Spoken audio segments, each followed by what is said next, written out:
Hello, everybody, and welcome to another episode of the Emotional Embuffination Podcast and another season of the Emotional Embuffination Podcast. I'm your host, David Ian Wilson, and here on Emotional Embuffination, we are training to become emotionally buff enough to overcome any conflict in life. And at the same time, we are trying to discover and optimize and maintain new levels of success and happiness and just make sure we're feeling all those good feelings more than we are the negative ones. This podcast is just one of a number of resources I have available. If you want to learn more, check out the Emotional Embuffination website, which is embuff.com. That's EMBUFF.com. When you are on the website, make sure that you sign up for my newsletter. It has some quick weekly emotional embuffination tips. Okay, season 3. I am excited to be back. For season 3. And man, I've got a whole bunch of exciting stuff in store. I've got several things that I want to talk about that I'm excited about. I've got already several cool guests lined up. So season 3 is going to be exciting, in my mind at least. I hope that you think so too. For this first episode, I'm going to kick off the season with another case study using the hour method.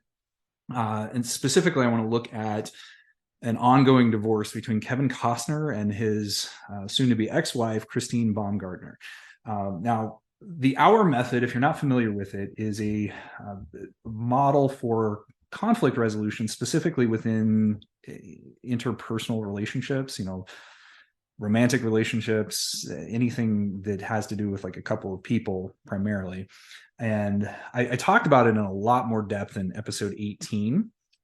Each of the letters an hour, it's O-U-R, which kind of represents our relationship and the way to solve problems related to our relationship. But each letter in that word represents a different step in the process.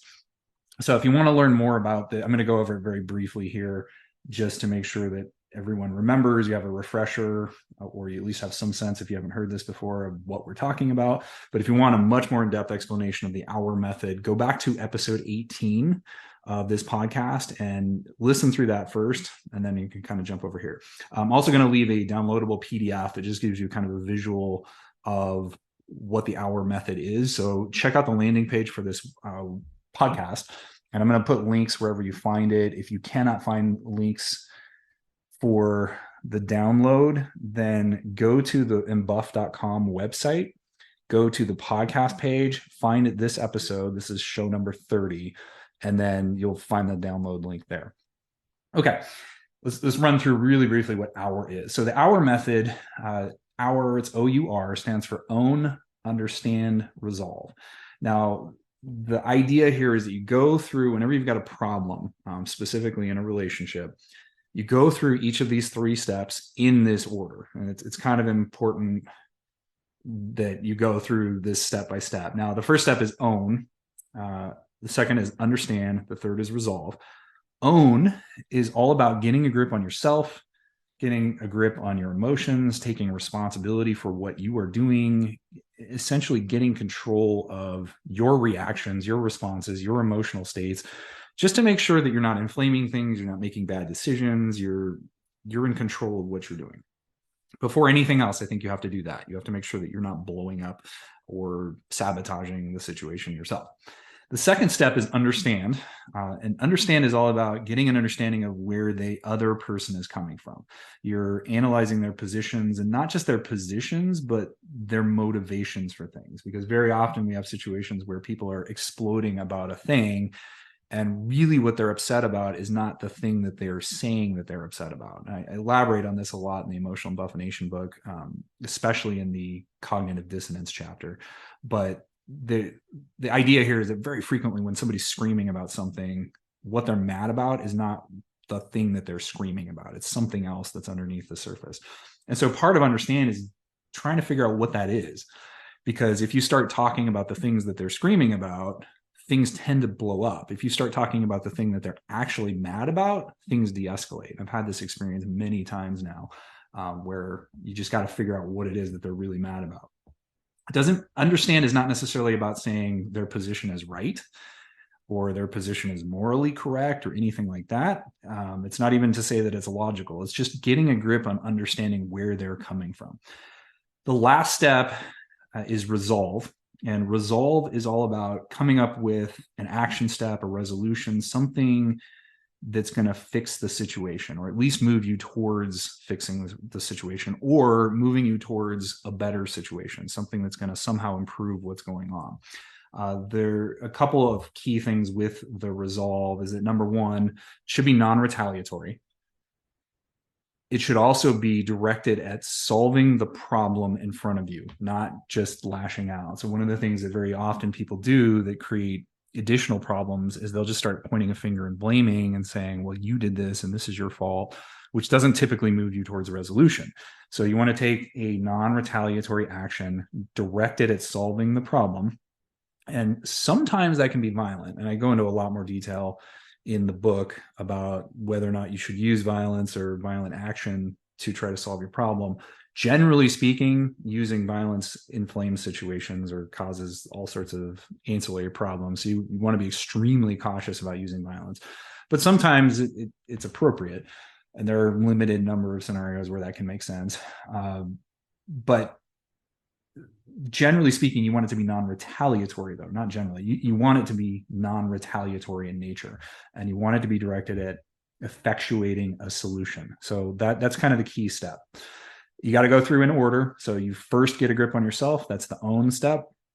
Then you try to understand where they're coming from.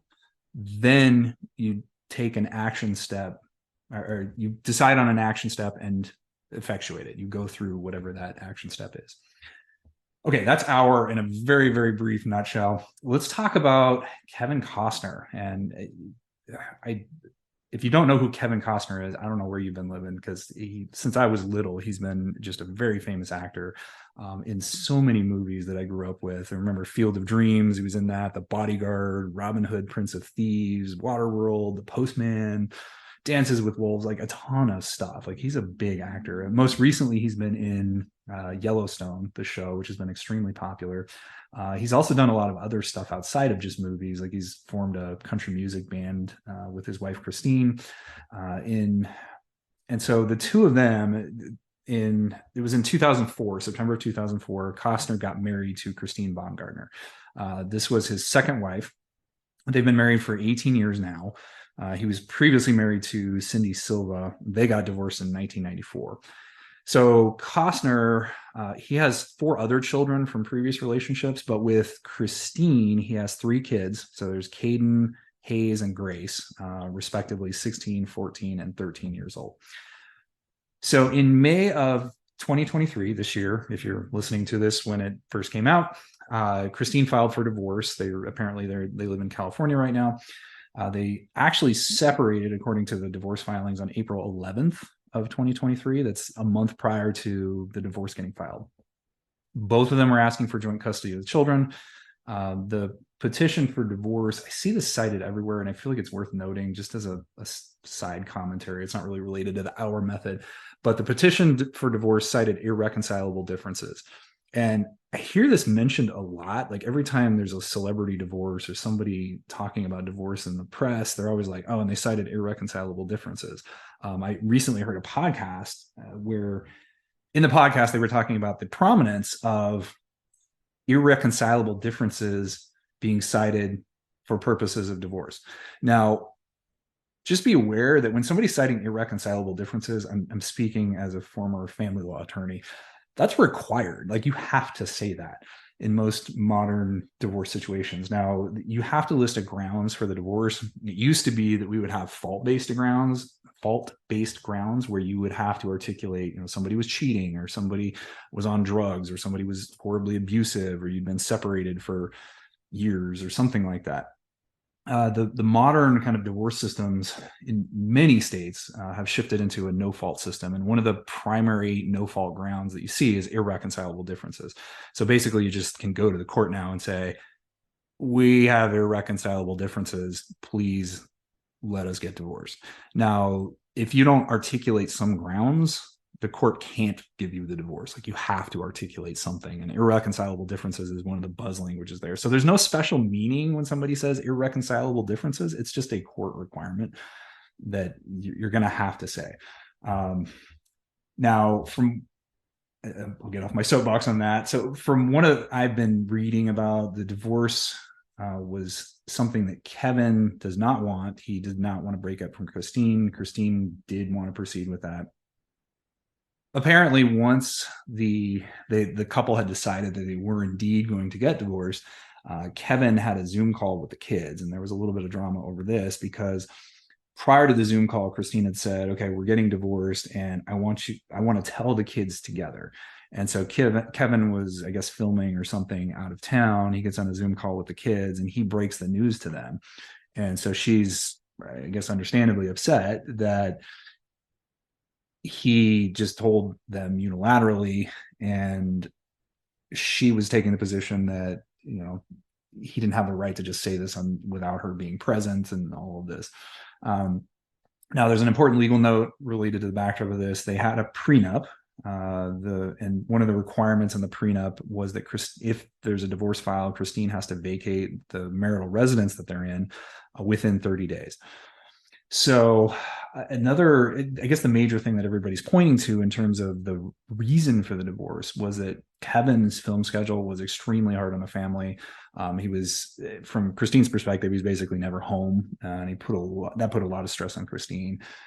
He had been filming Yellowstone, this show, and there were some filming delays there that really exacerbated the problem. She was already getting frustrated and disenchanted. Then he got all excited about this new movie that he's working on, Horizon, and she did not want that to happen. And I guess he was proceeding anyway. I mean, he was all in on this. He's very excited about it. He took out a mortgage to partially fund the film. And I guess that was her breaking point. She said, "Nope, we're done." So she files for divorce. The divorce gets filed. Costner tells Baumgartner, Christine, she needs to move out. She fights that. So and they kind of had a legal battle over whether or not she had to remain in the house. Through her attorneys and court filings, she said Kevin, quote, seeks to kick Christine and their 3 children out of the house the children have lived in for their entire lives. Although the legal basis for Kevin's request to kick his wife and children out of their home is all but non-existent, this is still a matter of critical importance for Christine. Someone from Costner's people said, "It's disingenuous to bring the kids into this. This has nothing to do with the kids. The kids' foundation is solid. This is all about Christine. Kevin has gone above and beyond in providing Christine the necessary means to find a suitable place for her to move." In some responsive filings that were submitted to the court, Costner said about this issue that Christine, quote, grasps at straws with one baseless argument after another. I'm not exactly clear what has been provided financially to Christine, but there was a source that indicated the prenup requires Christine receive some sum of money in the event of a divorce, and that purportedly Costner has paid that plus an extra $1 million. And according to the court filings, he was willing to advance another $10,000 towards her moving costs, $30,000 per month for a rental home, which Christine was not happy with. That was insufficient. On July 5th, 2023, despite the kind of back and forth fight, the court ordered Christine to move out of the house by the end of the month, which she then did. Christine was also at that point asking for $248,000 a month in child support, plus having Kevin pay 100% of the children's private school expenses, healthcare expenses. He kicked back at that. He basically said that he'd agreed to pay $38,000 a month and cover their school costs, medical expenses, et cetera. In a responsive filing, Costner said, with respect to the child support request, providing the minor children with more than bare necessities does not require providing ludicrous extravagance designed to primarily benefit the supported parent. Later on, he upped his offer to $51,940 a month. She responded by saying that's completely inappropriate. That was her quote, completely inappropriate. And although Kevin has vast wealth and extraordinary income, he apparently expects his children to live far below his economic circumstances when they are with their mother. Another quote here: while he resides in his 100 million plus beachside compound and spends at least $240,000 per month on himself, with the children with him about 40% of the time, he thinks that his wife and their children should live on only 20% of that amount.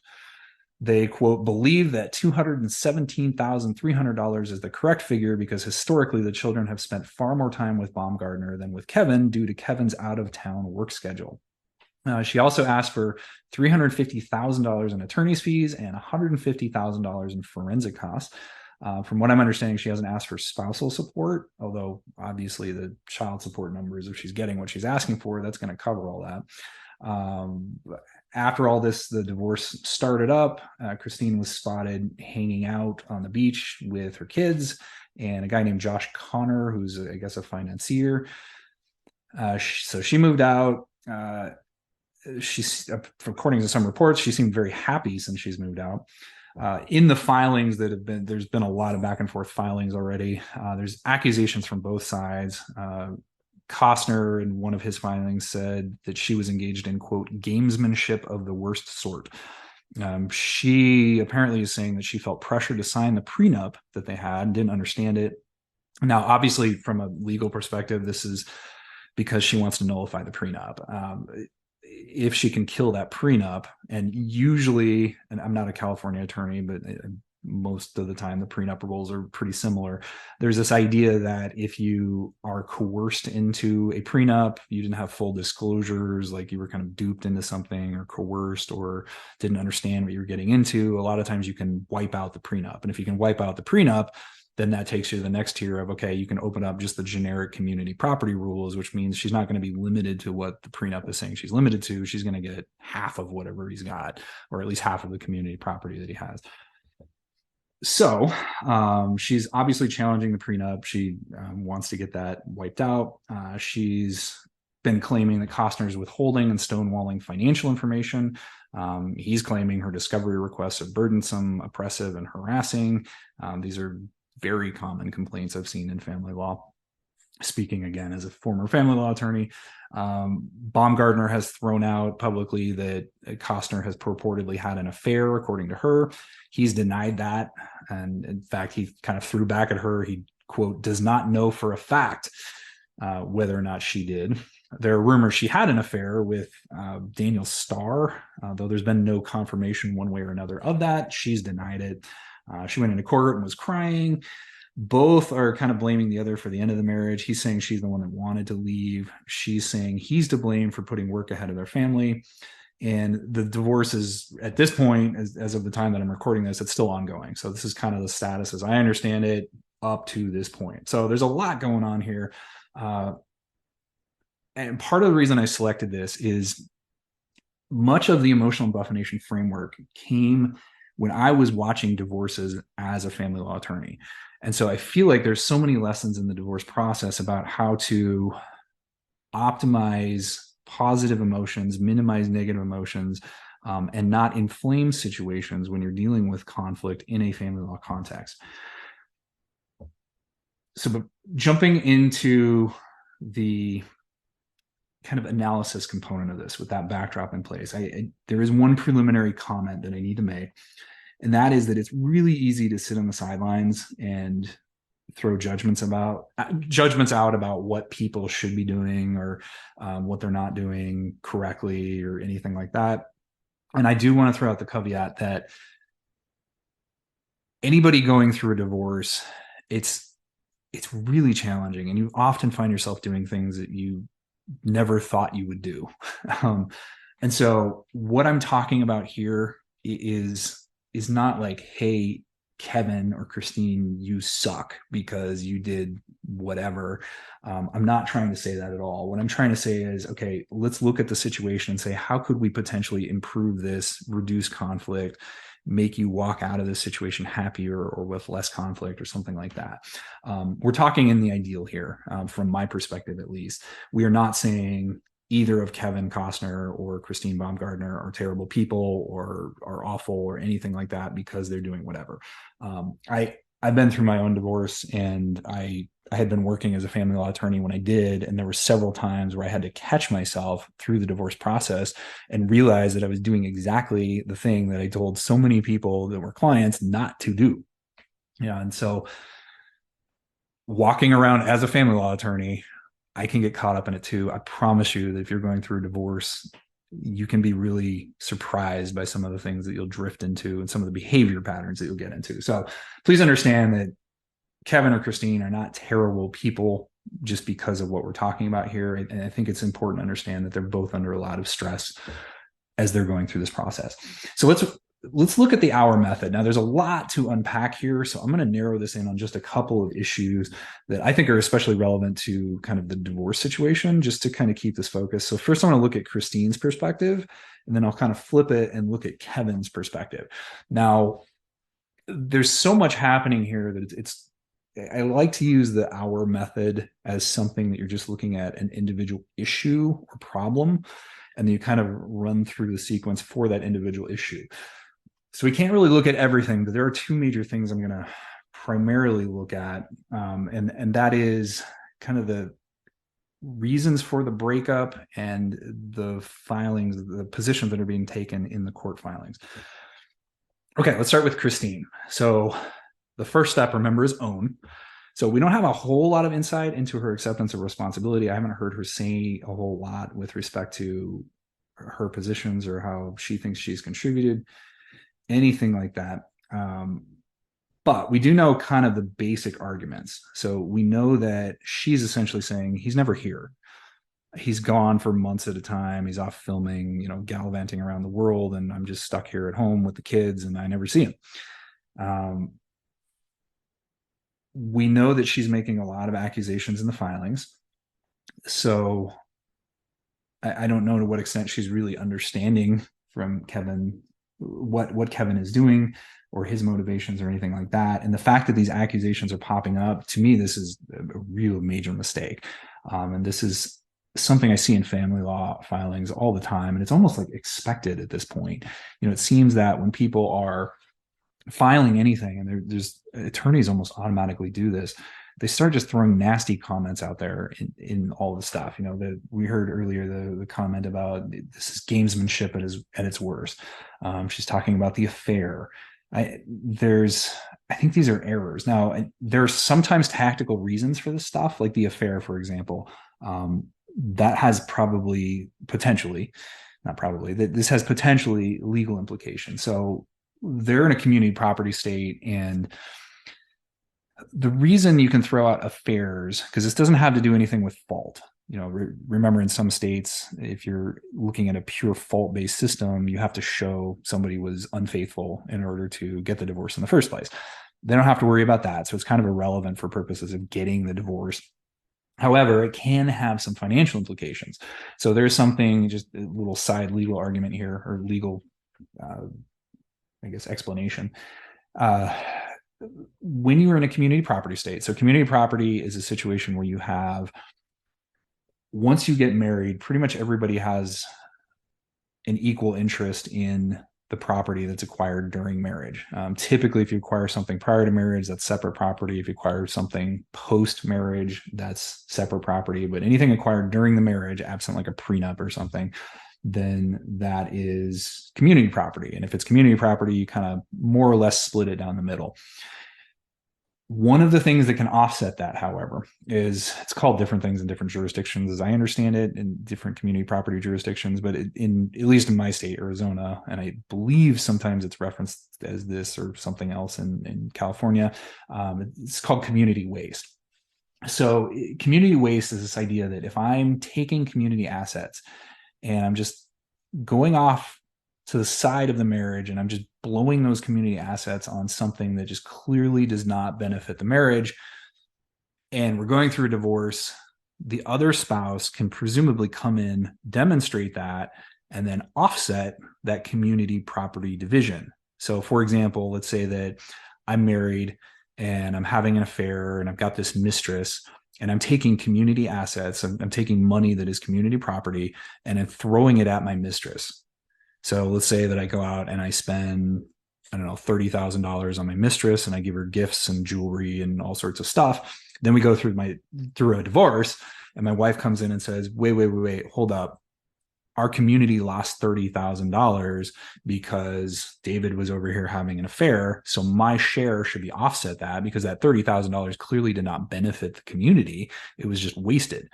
And so instead of just having a clean, even split, or as close to that as you can get, my wife would get an extra $30,000 to kind of compensate for my community ways. So that's where it can have relevance in terms of the affair.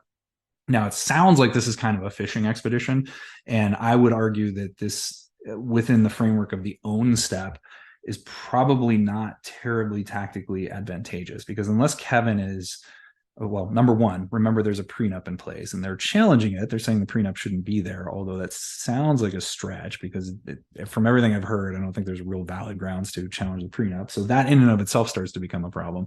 But that prenup is probably going to control the division of the property. But even if we ignore that for a second, Kevin's got an enormous amount of money. So unless he's throwing ridiculous sums of money at a mistress, then, or some affair or something like that, then it's probably not going to be a big enough sum to really make sense for the overall division of property, because we were talking about many millions of dollars here. And if we're just talking about, oh, well, he threw a few $100 at a mistress or something, or even if it was $10,000, that does that really matter in the scope of what you're fighting over with respect to the general estate? So in my mind, the whole issue of having an affair, that allegation being thrown out without any concrete proof of it, I think is just inflammatory. And when you're throwing out inflammatory things, I don't think that you're effectively walking through this own step. I think that you need to get better control of what you are saying and throwing out there, choose more effectively the allegations that you're going to make, because what happens is the other side starts to react to it. They start to get very defensive. I've seen this so many times when somebody's filing something in a family court, and then I get a copy of it from the other side. The other side files something, I get a copy of it, I show it to my client. Client flips out and tells me about all the lies that are in the document. This is unfair. This is BS, blah, blah, blah, blah, blah. So it is important to be aware of what you are saying and kind of not make assertions like that unless there is some tactically advantageous position, reasonably tactically advantageous position.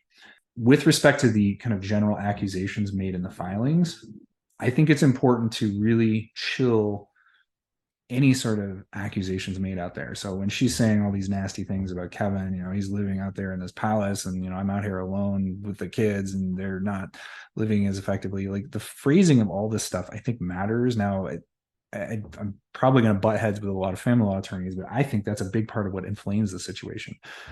So just getting a grip on the language being used in filings with the court could dramatically alter how to the extent to which this becomes conflict and how much the conflict is blowing up. Let's shift into the understand step. So if we're looking at Christine's perspective and trying to understand Kevin, I don't know that, again, we're missing a little information from behind the scenes here, but it doesn't seem like she's really understanding his stance. Now, remember, understand does not mean that you are in the right on the other side just because you understand their position. It's just getting a sense of where it is that they're coming from.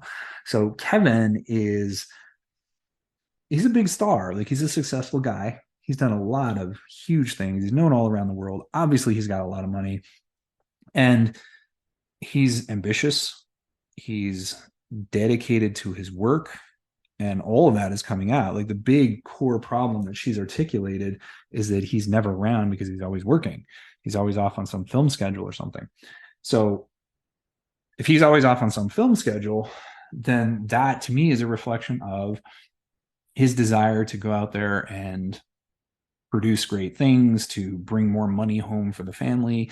Again, you don't have to agree with his position on this, but to me, that's, and we get into some gender issues here too, because we've talked about kind of masculine and feminine energies and kind of mindsets that go with that. I mean, clearly him being so ambitious and trying to go out there and drive forward, earn more for the family, be more successful, that all to a certain extent taps into his masculine energy. So again, it doesn't mean that he should just ignore his family or that he's even in the right for doing any of this. He's clearly got a lot of money, but she should probably try to understand that that's at least where he's coming from, that male perspective that he's in. And especially, again, not becoming defensive in the filings. Now, let's step into the last piece of this, the resolve from Christine's perspective. So again, a couple different issues here. The absence, I think she probably did the right things here. So it sounds like there was some effort to dialogue this issue of his absence before the divorce process. And clearly she didn't get anywhere with that. She wanted him to be home more. He wasn't coming home more. And then he said, okay, we're done filming Yellowstone, which took longer than expected. And now I'm going to be gone for Horizon. So she flipped out. There's something understandable about that. I mean, if you're just never there for your family, that's a problem, especially from Christine's perspective. And she tried to troubleshoot that with him, it sounds like. She tried to say, hey, please be home more. And then he's like, okay, I'm going to be gone again. Bye. The next tier in terms of troubleshooting that is, I think, exactly what she did. You say, okay, this clearly isn't working. And if you're unhappy enough and the problem is not getting resolved, then you have to move on to the next tier of the analysis. And I'm going to talk in a couple of episodes about a decision-making algorithm that you can use to kind of run through conflicts like this. But if this is just a point where you are absolutely miserable and the other person is refusing to make a change, there comes a point where you ask the question of, is this relationship more important to me, or is the situation that's being refused, is that more important? And if that thing is more important, then you almost have to throw away the relationship. Doesn't mean you have to be a jerk, doesn't mean you have to be mean, none of that stuff, but you do need to make this assessment of, do you want to stay if it's going to make you miserable? Sounds like Christine did that. She said, okay, I want him here. She tried to troubleshoot that with him. He wasn't there. So she said, okay, I'm going to be happier if I'm out. And that seems to be consistent with the reports that we've heard about Christine later on, is that she has seemed happier since she's moved out. The divorce filings, I think that's a different situation. Both sides seem to be inflaming things. You can see the back and forth escalating. I saw something indicating that the challenges to their prenup alone had already run up to about $100,000 in attorney's fees for just Kevin. That's just one side. So clearly a lot of stuff's being filed and thrown around, and there's some problems here. You can take positions without getting nasty. I mean, just be civil and sort of take the position. Here again, this is something I talk about in the Emotional Embuffination book, but you want to make sure that you take a stance, but don't just start name calling or throwing out anything just unnecessary that's inflaming the conflict. Again, I don't think most people do this because they're trying, especially family law attorneys, they're trying to paint this image of the other side as this terrible monster. And I think a lot of clients want it to be that way, but it just rapidly escalates the conflict. Another thing to keep in mind here is that I almost get the sense that some of her numbers seem a little inflated. And I think for most of us, this is a bit hard to connect to, because we're hearing him say something like, well, I'll give you $38,000 a month in child support. And she's saying, well, that's not nearly enough. I need $240,000 in child support a month. For the average person, $38,000 a month is like an annual income, much less a monthly income. That alone is mind-boggling to a lot of people. Throwing out numbers of $248,000 a month, for a lot of people, that is just almost incomprehensible. So I think it's easy to discount her position on this. I would submit to you that the numbers that they're fighting over are very much like the numbers that somebody who's not making very much is. It's just they've got more zeros behind them. That's all. I mean, you could have $380 a month versus like $2,040 a month or something like that. There's a huge disparity between those positions, but that seems much easier to get a grip around when you're thinking about what's happening. So remember that these people are used to very different lifestyle. Again, Kevin Costner is a big name. He's made a lot of money, and there's been a lifestyle that Christine has gotten accustomed to. So I would submit, don't get kind of hung up on how big the numbers are. Instead, think about the positions. Now, one thing that people do need to pay attention to, and this was something I constantly saw in divorces, is that when you start going through divorce, a lot of people want everything to be exactly the same. And typically you're taking what you were living on collectively, so either by way of one person's income or both of you were contributing to something, and you're splitting that up into two different households. That's necessarily going to change something. If I was living on $5,000 a month and I was supporting both me and my wife on that $5,000 a month, she's not going to be able to move out and still have $5,000 a month going to her because there's just not enough money for that. And we're splitting up the household. Now you can get into all sorts of arguments about what exactly the number should be that the one person's giving to the other or something like that. But I think it's important to understand that it feels to me like she's, and I don't know all the specifics about the numbers here, but it feels to me like she's trying to maintain the same basic lifestyle that she had. And she should probably understand that that's not realistic. But those are kind of considerations in the resolve component of this. I really think that she should stop saying nasty things, as should he. We'll talk about that in just a second. But with respect to the divorce itself, I think maybe that's appropriate from her perspective. It's not happy. I'm sure Kevin doesn't want it, but let's shift into Kevin here. So Kevin's perspective on all this stuff. Let's start with the own step. So own, is he getting control of his emotions, his reactions? Publicly, when it wasn't in the filings, he actually sounded like he was doing pretty well. There was an interview with Fox where they asked him, how do you feel about the ruling today, when he was walking out of one of the court hearings? And Kevin says, it feels like there's no winner. And when asked about a parenting plan, he said, she's an incredible mom. We'll figure it out and we'll share. He sounded sincere when he said that. And so I think that is a huge positive in Kevin's favor, because when he's out in the public, he's saying positive things about her. He's not just like slamming her and saying, wow, that horrible person said all these things. I can't believe she took those positions and I'm glad I won. That's not the stance he's taking. He's also tapped into something here that I talk about in the very first chapter of the Emotional Embuffination book. And this is something that seems very apparent to me when we're looking at family law, and in that it feels like there's no winner. So even if you walk out winning, it doesn't really feel like you won in family law, because it's just, there's so much damage, and especially when you get into things like attorney's fees and the stress of the process. And sometimes you get some of the things you want and not other things you want. So I think he's right. When you're going through divorce, it doesn't feel like there's a winner, even when somebody seems to be a winner. While he's saying things publicly that seem on point, and I assume this is coming from his attorneys, the filings that he's submitting to the court don't seem to be quite as kind to her. And I think that can be inflammatory, and is inflammatory. Remember, one of his filings said that she was engaged in gamesmanship of the worst sort. When you start throwing out statements like that, or when he starts to say, well, I'm not having an affair, but I can't verify she's not having an affair. Like, why do you even need to say that? Like, you could just say, I'm not having an affair.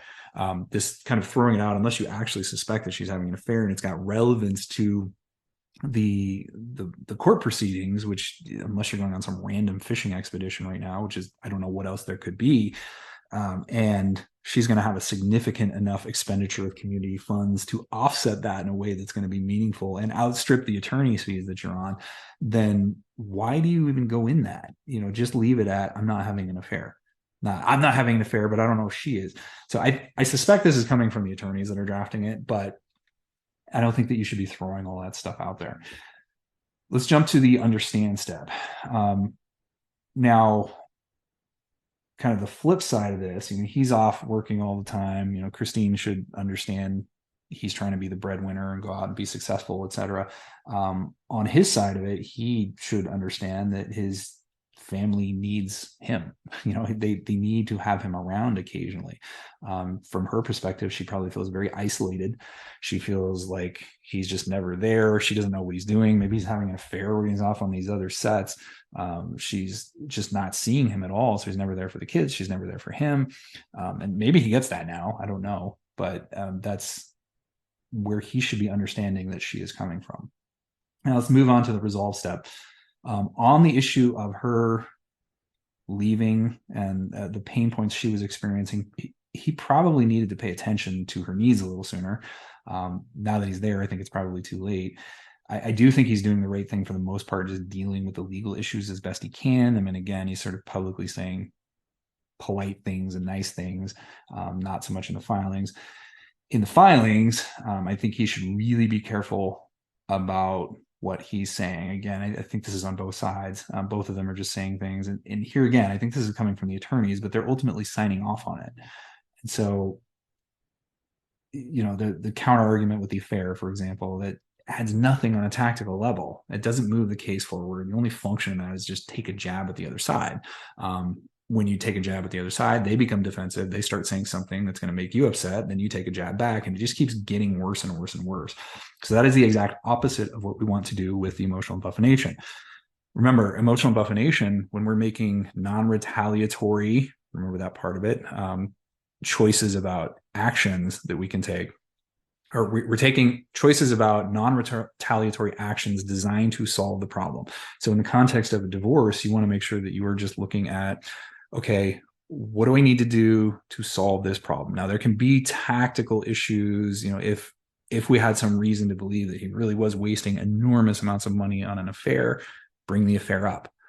That makes sense there. If this is just some weird side issue you're throwing out there to, just make the other side feel upset or try to make yourself look better in the eyes of the press, that's a different story. So I think that he needs to be very careful about that, just as she does.